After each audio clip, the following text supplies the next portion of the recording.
जय माताजी मित्रों, स्वागत है तमारू આજના એક નવા એડિટિંગ વિડિયોની અંદર।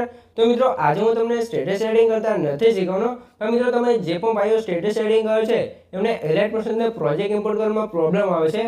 અત્યારે જે નવો અપડેટ આવ્યો છે એમાં એલાઇટ મોશનનો પ્રોજેક્ટ ઇમ્પોર્ટ કરવામાં પ્રોબ્લેમ આવે છે। તમને બતાવી દઉં કે કાતે આપણો પ્રોબ્લેમ આવે છે, બરાબર। તો આ પ્રોબ્લેમ તમને હું 100% સોલ્વ કરીશ ને તમારા એલાઇટ મોશનનો પ્રોજેક્ટ પણ એડ કરી આપીશ, બરાબર। તો મિત્રો તમારે શું કરવાનું છે, આ વિડિયોને તમે અત્યારે લાઈક નહીં કરો તો ચાલશે, પણ વિડિયો તમારે ધ્યાનથી પૂરો જોવાનો છે। તમારો પ્રોબ્લેમ સોલ્વ થઈ જાય ત્યારે તમારા વિડિયોને એક લાઈક કરી અને ચેનલને સબસ્ક્રાઇબ કરી દેવાનું છે। તો વિડિયોને ધ્યાનથી પૂરો જોઈ લેજો, હું તમને આ પ્રોબ્લેમ છે તે સોલ્વ કરી આપીશ, બરાબર।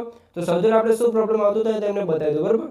તો આપણે યુટ્યુબમાં કોઈ પણ ચેનલમાં આવી જતા હતા, બરાબર। એટલે કે કોઈ પણ પ્રોજેક્ટ લઈએ તો આપણે હું મારી ચેનલમાં આવી જઈશ અને અહીંયા કોઈ પણ આપણે રેન્ડમલી વિડીયો એડ કરી લઈશું, બરાબર। તો કોઈ પણ પ્રોજેક્ટ તમને એડ કરીને બતાવું એટલે તમને ખબર પડી જાય કે પ્રોબ્લેમ શું છે। તો અહીંયા આપણે થોડુંક નેટવર્ક પ્રોબ્લેમ છે તો થોડીક તમારે રાહ જોઈ લેવાની છે, ત્યારબાદ તમને આગળની પ્રોસેસ છે તે અહીંયા શીખવાડી દઈશ। તો નીચે આપણે ડિસ્ક્રિપ્શનમાં આવી જઈશું ને અહીંયા તમે જોઈ શકો છો જે મેં તમને ફૂલ પ્રોજેક્ટ આથી લિંક આપેલી હોય છે, બરાબર। તો આપણે અહીંયા ડેમો માટે એક ફૂલ પ્રોજેક્ટ લિંક આપેલ છે, તો એને તમે ઓપન કરશો એટલે કાતે ક્રોમ બ્રાઉઝર ઓપન થઈ જશે। તો ક્રોમ બ્રાઉઝર ઓપન થશે એટલે કંઈક અહીંયા આતે કંઈક લોડિંગ લેશે, તો અહીંયા તમે જો આતે આપણે એરર આવી જાય છે। આતે એરર આવી જાય તમે ઇમ્પોર્ટ પ્રોજેક્ટ લખ્યું છે એના પર ક્લિક કરશો એટલે ફરીથી ઇમ્પોર્ટ પ્રોજેક્ટમાં આવી જાય છે, બરાબર। તો આતે પ્રોબ્લેમ આવે છે અને ઘણા બધા ભાઈઓને પ્રોજેક્ટ ઇમ્પોર્ટ નથી થતા। તો પ્રોજેક્ટ ઘણા ભાઈઓ એમ કહે છે કે અહીંયા આપણે પ્રોજેક્ટ ઇમ્પોર્ટ પ્રોજેક્ટ ઉપર ક્લિક રાખી શેર લિંક ઉપર ક્લિક કરવાનું છે, એટલે આપણે અહીંયા વોટ્સઅપમાં શેર કરશું તો આપણે જે પણ નંબરમાં અહીંયા શેર કરીને પછી તમે જો આતે લિંક આપણી આવી જશે। તો આ લિંક ઉપર તમે ક્લિક કરશો એટલે તમે જો ફરીથી તમારા આ પ્રોબ્લેમ આવી જાય છે। આતે પણ પ્રોજેક્ટ ઇમ્પોર્ટ નથી થતો। તો મિત્રો તમારા પ્રોજેક્ટ છે તે કઈ રીતે ઇમ્પોર્ટ કરવાનું છે સૌથી પહેલાં તમને જણાવી દઉં। તો સૌથી પહેલાં તમારે બહાર આવી જવું છે, તમારે જો એલાઇટ મોશન જે પણ તમે યુઝ કરતા હોય એની અંદર આવી જવાનું છે, બરાબર। તો અહીંયા સૌથી પહેલાં આપણે આવી જઈશું અહીંયા। તો તમે જે પણ એલાઇટ મોશન વાપરતા હોય એલાઇટ મોશન તમારે ગોતી લેવાનું છે। તો અહીંયા આપણે એલાઇટ મોશન એપ્લિકેશન છે તો એને તમારે ક્લિક કરી રાખવાનું છે એપ્લિકેશન ઉપર, એટલે અહીંયા તમે જોઈ શકો છો, સોરી મિત્રો, એલાઇટ મોશન એપ્લિકેશન ઉપર ક્લિક કરી લેવાનું છે। ઉપર તમને આઈ બટન જોવા મળશે તો એના પર ક્લિક કરવાનું છે એટલે કંઈક આજે આપણું એલાઇટ મોશન એપ્લિકેશનનું સેટિંગ ખુલી જશે, બરાબર। સેટિંગ ખુલી જાય એટલે તમારે શું કરવાનું છે, એ તમને સૌથી ઉપર નોટિફિકેશન જોવા મળશે, એની ઉપર તમને પરમિશન જોવા મળશે। તો અહીંયા તમારે જો પરમિશન ના આપેલું હોય ફોટો અને મ્યુઝિકની તો તમારે આપી દેવાનું છે। પછી નીચે જો સ્ક્રીન ટાઈમ છે તો આતે તમને ઘણું બધું સેટિંગ આની અંદર જોવા મળી જશે। તો એ નીચે તમે જોઈ શકો છો સ્ટોરેજ છે, તો સૌથી પહેલાં તમારે શું કરવાનું છે, આ સ્ટોરેજ છે ને અહીંયા તમે ક્લિયર કેચ કરી લેવાનું છે। પછી અહીંથી બહાર નીકળી જશું અને હવે તમારે શું કરવાનું છે, ઉપર તમે જોઈ શકો છો અહીંયા લખેલું છે ડિફોલ્ટ અને નીચે લખેલું છે set a default in this app, બરાબર। તો એના પર તમારે ક્લિક કરવાનું છે, તમે જોશો આ ફોલ્ડર તમે જોઈ શકો છો। તો આની પર તમારે ક્લિક કરી લેવાનું છે। ક્લિક કરશો કે આથી તમને ઇન્ટરફેસ જોવા મળી જશે। અહીંયા તમે જો એક બટન ઓન કરેલું જોવા મળશે, ઓપન સપોર્ટેડ લિંક, તો એ બટન ઓન હશે તો એને આપણે ઓન જ રહેવા દેવાનું છે। જો તમારે બંધ હોય તો એને ચાલુ કરી દેવાનું છે। ચાલુ કર્યા પછી નીચે તમને જો લખેલું જોવા મળશે સપોર્ટેડ વેબ એડ્રેસ, તો એના પર ક્લિક કરવાનું છે, તમને ઘણી બધી વેબસાઇટો જોવા મળશે અને એના આઈટમ બંધ છે। તો એ તમારે કયું બટન બંધ કરવાનું છે કયું ચાલુ કરવાનું છે ધ્યાનથી જોઈ લેજો। તો સૌથી ઉપર તમને જોવા મળશે જોશો Alight motion Alight dot page link, બરાબર। પછી બીજા નંબર છે Alight creativity dot page link, અને ત્રીજા નંબર છે એલાઇટ ડોટ લિંક, અને ચોથા નંબર છે એલાઇટ ડોટ ટુ, બરાબર। અને છેલ્લા નંબર છે એલાઇટ ક્રિએટિવિટી ડોટ કોમ।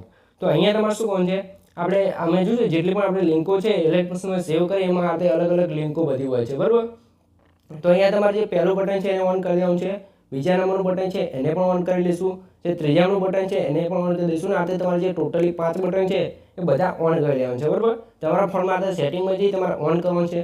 પછી અહીંથી આપણે બહાર નીકળી જઈશું અને મિત્રો તમારા ફોનમાં કંઈક આતે સેટિંગ હોય તો એ ઓપન બાય ડિફોલ્ટ ઉપર ક્લિક કરવાનું છે અને એડ લિંક ઉપર ક્લિક કરીને તમારે જેટલા પણ બોક્સ છે એને સિલેક્ટ કરી લેવાનું છે। પછી એડ ઉપર ક્લિક કરી લેવાનું છે એટલે બધું સેટિંગ કમ્પ્લીટ થઈ જશે। જો અલગ સેટિંગ હોય તો આને કરી દેજો। જે આપણે અત્યારે વોટ્સઅપની અંદર તમે બતાવી દઉં કે આને આપણે લિંક શેર કરી દઈએ, બરાબર। તો એ આપણે બટન ઓન કર્યા, એ બટનનો શું મિનિંગ છે તમને સૌથી પહેલાં જણાવી દઉં। તો અહીંયા તમે જોઈ શકો છો આપણે અહીંયા લખેલું છે એલાઇટ મોશન લિંક છે સ્ટાર્ટિંગમાં vote Alight creativity dot com, બરાબર। તો આપણે જે બટન ઓન કર્યા તેની અંદર આ હશે વોટ ક્રિએટિવિટી ડોટ કોમ, બરાબર। તો જો આ લિંક છે એ સપોર્ટ કરવાનું તમે બંધ કરેલું છે તો એલાઇટ મોશન સપોર્ટ જ નહીં કરે, ડાયરેક્ટ ક્રોમમાં લઈ જશે। તો તમે જો બટન ઓન કરી દઉં છે તમારી લિંક તો જ એલાઇટ મોશન સેવ કરશે। તો હવે શું કરશું, આપણે જે લિંક આપી છે એ લિંક હવે સોલ્વ થયું છે નથી સોલ્વ એ તમને પ્રૂફ બતાવવું પડશે। તો અહીંયા સૌથી પહેલાં જે આપણે લિંક આપણે અત્યારે સેન્ડ કરી દીધી જેમાં એરર આવતું હતું એ જ લિંકને આપણે ઓપન કરશું, એટલે તમે જો ડાયરેક્ટ આપણું એલાઇટ મોશનની અંદર ઇમ્પોર્ટ થઈ જશે, તમે જોઈ શકો છો 100%, બરાબર। તો આ તમે જો વેરીફાઈ થશે, વેરીફાઈ થશે ને થોડુંક લોડિંગ હશે ને આપણો ફૂલ પ્રોજેક્ટ અહીંયા કમ્પ્લીટ આવી ગયો છે. તો ઇમ્પોર્ટ પ્રોજેક્ટ પર ક્લિક કરશું, તમને કમ્પ્લીટ પ્રોજેક્ટ ઇમ્પોર્ટ કરીને પણ બતાવી દઉં. તો અહીંયા થોડુંક લોડિંગ લેશે, પછી અહીંયા ઇમ્પોર્ટ પ્રોજેક્ટ થાય છે તો થોડીક રાહ જોઈએ, ત્યારબાદ તમને બતાવી દઉં. બરાબર, તો આ રીતે આપણો પ્રોજેક્ટ છે તે ઇમ્પોર્ટ કરી લેવાનું છે. તો આગળ તમે જોયું એ રીતે તમારે સેટિંગ બધું કરી દેવાનું છે ને આ રીતે આપણો પ્રોજેક્ટ કમ્પ્લીટ ઇમ્પોર્ટ થઈ જશે. તમે જોઈ શકો છો. નેક્સ્ટ કરી અને કન્ટિન્યુ કરી લઈશું એટલે આપણો પ્રોજેક્ટ અહીંયા કમ્પ્લીટ આવી જશે. તમે જોઈ શકો છો. તો મિત્રો આ રીતે તમારે જે પણ પ્રોજેક્ટ ઇમ્પોર્ટ ના થતો હોય એ ગમે તે પ્રોજેક્ટ હશે તમારે ઇમ્પોર્ટ થઈ જશે. મેં આગળ તમને કહ્યું છે તમારે સેટિંગ કરી લેવાનું છે. બરાબર મિત્રો, તો તમારે જો પ્રોબ્લેમ સોલ્વ થઈ ગયો તો વિડીયોને તમારે એક લાઈક કરવાનું છે અને ચેનલને સબસ્ક્રાઇબ જરૂરથી કરી દેવાનું છે, કેમ કે મેં તમારા માટે આટલી માહિતી અને પ્રોબ્લેમનું સોલ્યુશન ગોત્યું છે. તો તમે મારા માટે વિડીયોને એક લાઈક ને ચેનલને એક સબસ્ક્રાઇબ કરી શકો છો. તો પ્લીઝ મિત્રો એક લાઈક ને સબસ્ક્રાઇબ જરૂરથી કરી દેજો. બરાબર મિત્રો, અને જો કોઈ પણ પ્રોબ્લેમ હોય તો મને કોમેન્ટની અંદર જણાવજો, બધાનું સોલ્યુશન આપી દઈશ. તો મિત્રો મળીએ એક બીજા આઈડિયા સાથે. ત્યાં સુધી જય માતા.